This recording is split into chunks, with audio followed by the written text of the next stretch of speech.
কখনো কালো বিষয় দেখে ঘৃণা করবেন না, কারণ কালো কাবার গিলাফও আছে। খুব ফর্সা দেখে, সাদা দেখে খুব ভালোবাসেন না, কারণ আবার ভয়ঙ্কর সাদা কাফনের কাপড়ও আছে। ওটা যখন পরে আপনার এই চেহারাটা এখনো খোলা, তখন বন্ধ করে দিবে, মুখটা ঢেকে লজ্জায় নবীর কাছে যাবেন কবরে। আমার আল্লাহ তখনও বলতেছে আস্তে আস্তে, কারণ আমার নবী বলেছেন মৃত্যুটা ফাকাত কিয়ামত, কিয়ামতের মতো যেমন কিয়ামত লাস্ট হয়ে যাবে, মৃত্যুটা এত ভয়ানক হবে, মানুষ চোখ বের হয়ে যায়, জিহ্বা বের হয়ে যায়, কি অবস্থা হয়ে যায়, বান্দা কষ্টে শেষ হয়ে যাবে। যাদের জন্য এত করেছে সব শেষ, সব শেষ। এখন বান্দাকে প্যাকেটিং করতেছে, দিয়ে দেবে গর্তের মধ্যে। যখন এরকম আল্লাহ বলে আস্তে আস্তে আস্তে আস্তে ব্যবস্থা করেছে, প্যাসেঞ্জার তো একজন কিন্তু ড্রাইভার 4 জন। আস্তে আস্তে নে, কাঁধ বদল করে করে নে, দোয়া দুরূদ পড়তে পড়তে নে।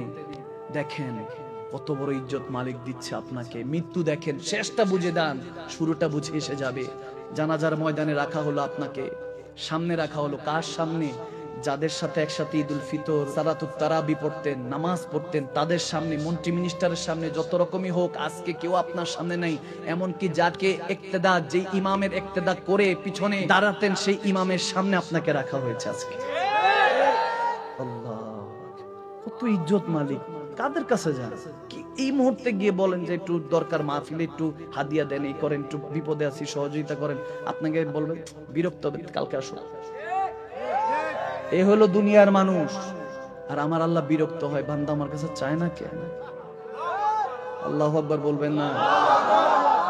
জানাজার মাঠে আপনি সবাই সামনে, সবাই আপনাকে নিয়ে জানাজার মাঠে সালাত আদায় করলো, আপনাকে সুন্দর করে আস্তে আস্তে আস্তে আস্তে একজন ধরে ধরে মাটিতে যখন রাখলো, একবারে দাফন করে দেয় না, বাঁশ রেখেছে, আস্তে আস্তে মাটি দিয়েছে। আর যখন বান্দা রাখতেছে মিল্লাতে রাসূল, সুবহানাল্লাহ, আল্লাহ বলতেছে বান্দা টেনশন করিস না, যেই দুনিয়ার মানুষদের জন্য কষ্ট পেয়েছিস, যারা কষ্ট দিয়েছে, তোরা কষ্ট দিয়ে তোকে বিদায় করেছে, টেনশন করিস না, কোনো টেনশন করিস না। তুই যখন দুনিয়া ছাড়বি, তোকে মেহমানে আলা বানিয়ে তারপর কবরে দিব, কবরও তুই টেনশন করিস না যে একা অন্ধকার কবরে কেমনে থাকবি। আমার নবী রাহমাতুল আলামিন তোকে রিসিভ করতে আসবে। আমার নবী বলবে টেনশন নিস না উম্মত, আজকে বস।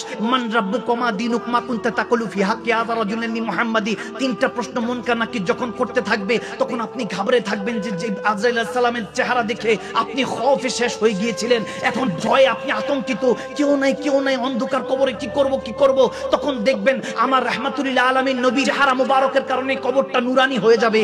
যদি আজকের এই মাহফিল থেকে হেদায়েত নিয়ে উঠতে পারেন, নিজের সাথে নিজে ওয়াদা করে উঠতে পারেন যে আজকে আল্লাহ আল্লাহর রাসূলের পথে, আমার মালিক ও মুখতারের পথে, আমার নবীর পথে, আল্লাহর পথে চলবো, যদি ইরাদা করে বসতে পারেন, আল্লাহর ইজ্জতের কসম করে বলে দিয়ে যাচ্ছি, আমি মাকদুম শাহ মাদানী, যেই আল্লাহর কবজায় আমার রূহ আছে, যিনি এই মুহূর্তে চাইলে আজরাইল আলাইহিস সালামকে পাঠিয়ে আমার রূহকে কবজ করতে পারেন, সেই রব্বে কারীমের ইজ্জতের কসম করে দিয়ে বলে যাচ্ছি, যখন কবরে যাবেন আপনি মুনকার নাকিরের প্রশ্নে ভয় পাবেন। কেউ একজন বলে দিবে টেনশন নিস না উম্মত, টেনশন নিস না, বল রব্বি আল্লাহ। তখন আপনি বলবেন হ্যাঁ হ্যাঁ রব্বি আল্লাহ। তারপর দ্বিতীয় প্রশ্ন করবে, মা দীনুকা, তোর দিন কি ছিল?